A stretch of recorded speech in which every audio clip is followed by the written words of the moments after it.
Hey guys, welcome back to my channel. कैसे हो आप सब? आई रियली होप कि आप सब एकदम बढ़िया होंगे और मैं भी एकदम बढ़िया हूँ। और एक आज का जो वीडियो होने वाला है बहुत ज़्यादा इम्पोर्टेंट होने वाला है आपके लिए, किसी भी स्टूडेंट के लिए, क्योंकि मैं इस वीडियो में ये बताने वाली हूँ कि आप किस मेथड से अपना एक चैप्टर अच्छे से कंप्लीट कर सकते हैं ताकि आप उसे लंबे समय तक याद रख सकें और वो आपको रिवाइज़ करने में बहुत ज़्यादा आसानी हो आप जब दोबारा उसे पढ़ेंगे। तो बिना किसी चीज़ की देरी किए हुए स्टार्ट करते हैं इस वीडियो को। लेकिन इससे पहले अगर आपको ये वीडियो अच्छा लगता है तो डेफिनेटली सब्सक्राइब करना एंड लाइक कर देना इस वीडियो को।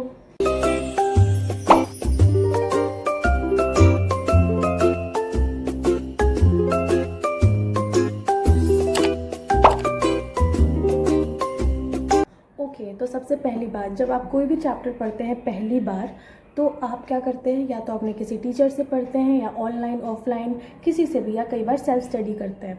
तो पहली चीज़ें हमें क्या करनी होती है ना कि हम डायरेक्ट किसी चीज़ को रटने लगते हैं और वो गलत प्रोसेस है। मान लीजिए कि बायोलॉजी का एनसीईआरटी है, हमारे पास इतने सारे चैप्टर है, 38 चैप्टर सिर्फ और सिर्फ बायोलॉजी के अंदर है। तो क्या 38 चैप्टर्स रटी जा सकती हैं? नहीं, उसे समझी जा सकती हैं और उसे समझना ही एक ऐसा प्रोसेस है जो कि आपको लंबे समय तक रिटेन करने में मदद करेगा, क्योंकि रटी हुई चीज़ हम बहुत जल्दी भूलते हैं और ये मेरा खुद का पर्सनल एक्सपीरियंस भी है। तो रटने का कोशिश मत करना कभी भी। हाँ, जो कुछ एग्जाम्पल्स है वो याद करो, लेकिन जो बहुत सारे समझने वाली चीज़ है उसे समझने की कोशिश करो किसी टीचर से, किसी वीडियो लेक्चर से। अगर आप ऑफलाइन में हो तो वहाँ से, ऑनलाइन में हो तो वहाँ से, लेकिन कहीं से भी पहले उस चीज़ को समझना बहुत ज़्यादा इम्पॉर्टेंट हो जाता है। जब आप उसको समझ लिए तो आप ऑब्वियसली नोट्स भी बनाएंगे। तो अब जाके आप नोट्स बनाओगे उसके लिए, ठीक है, खुद के नोट्स बनाएंगे या फिर जहाँ से भी आपने पढ़ा है, जिस भी टीचर से आप पढ़ रहे थे वहाँ से नोट्स बनाएंगे। और अगर आप सेल्फ स्टडी करते हो तो पढ़ते वक्त ही नोट्स बनाते हुए चलेंगे। उसके बाद कई लोग ये सोचते हैं ना कि नोट्स कैसे बनाएं। तो नोट्स में आपको ऐसा नहीं होता कि सब कुछ स्किप कर देना रहता है, शॉर्ट बनाना रहता है, ऐसा नहीं। नोट्स का मतलब मेरे हिसाब से ये रहता है कि चीज़ों को टेबल फॉर्म में बनाओ, चीज़ों को ऐसे बनाओ, पॉइंट के हिसाब से लिखो ताकि वो याद करने में, पढ़ने में आसानी रहता है जब, तो वो याद भी जल्दी होगा और आपको आसानी से रिटेन लंबे समय तक रहता है पॉइंट वाइज, ठीक है। क्योंकि वहाँ तो पैराग्राफ में रहता है तो वो हमें थोड़ा सा मुश्किल होता है हमारे माइंड को चीज़ों को याद रखने में, ठीक है। तो इसीलिए आपको लगभग सारी चीज़ें ही लिखनी होती है। कुछ ऐसी चीज़ें हैं जो पैराग्राफ में सेंटेंस बनाने के लिए लिखी गई हैं या फिर कोई उसके कोई मतलब नहीं है तो फिर उसे छोड़नी होती है, ठीक है। तो इस हिसाब से आप अपना नोट्स पहले बना लेंगे। इसके बाद आप क्वेश्चन प्रैक्टिस करेंगे किसी भी बुक से, जिस भी बुक से आप करना चाहते हैं। ऑब्वियसली वो अच्छी बुक होनी चाहिए। ऐसा नहीं कि बस 1000 क्वेश्चन है उस पर्टिकुलर चैप्टर का, फिर आप लगाते रह गए और वो पूरा हो नहीं पाया तो फिर कोई फ़ायदा नहीं, सारे टॉपिक्स कवर नहीं हो पाएंगे। तो फिर वैसे क्वेश्चन नहीं करने आपको। एटलीस्ट मेरे हिसाब से अगर आप बायोलॉजी की बात करें तो एटलीस्ट 200 क्वेश्चन आपको डेफिनेटली एक चैप्टर का करना चाहिए। मैंने भी ऐसे ही करा था। तो आपको अगर 200 क्वेश्चन कर लेते हैं तो मेरे हिसाब से लगभग सारी टॉपिक्स कवर हो जाती है उतनी ही क्वेश्चन में। और ये फिज़िक्स और केमिस्ट्री में भी लगभग यही बात है, इतना क्वेश्चन कर लेना होता है हमें किसी भी चैप्टर के अंदर।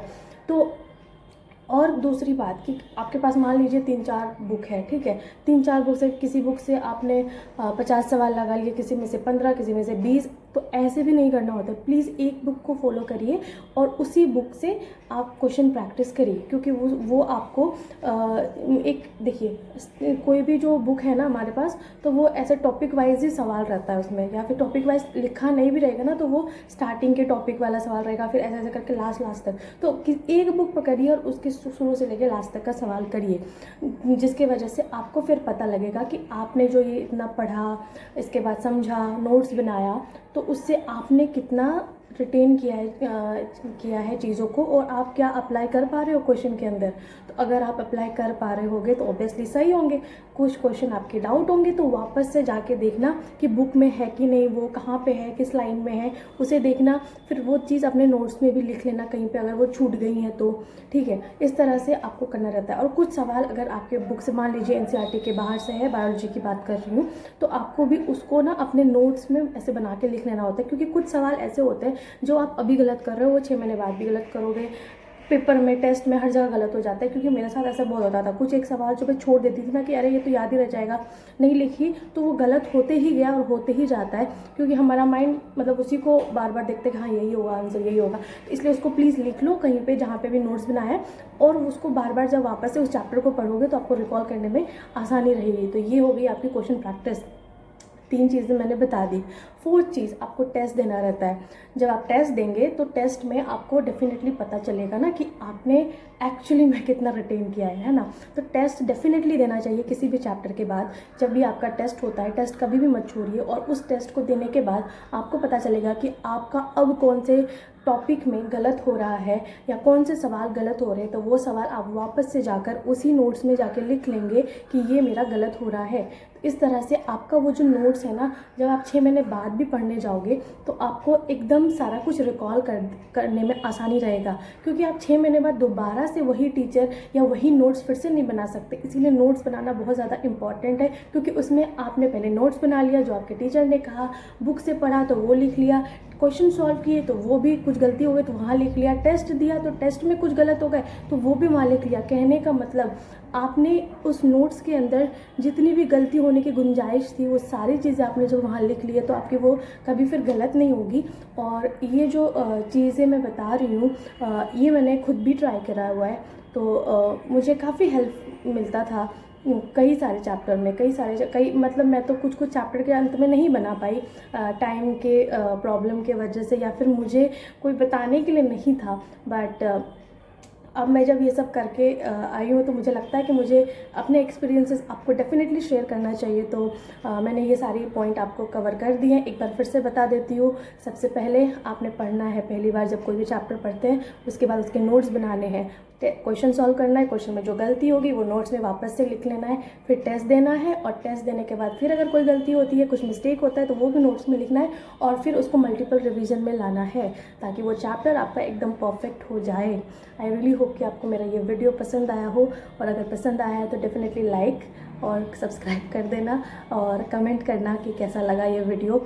और मिलते हैं अगले वीडियो में, तब तक के लिए बाय।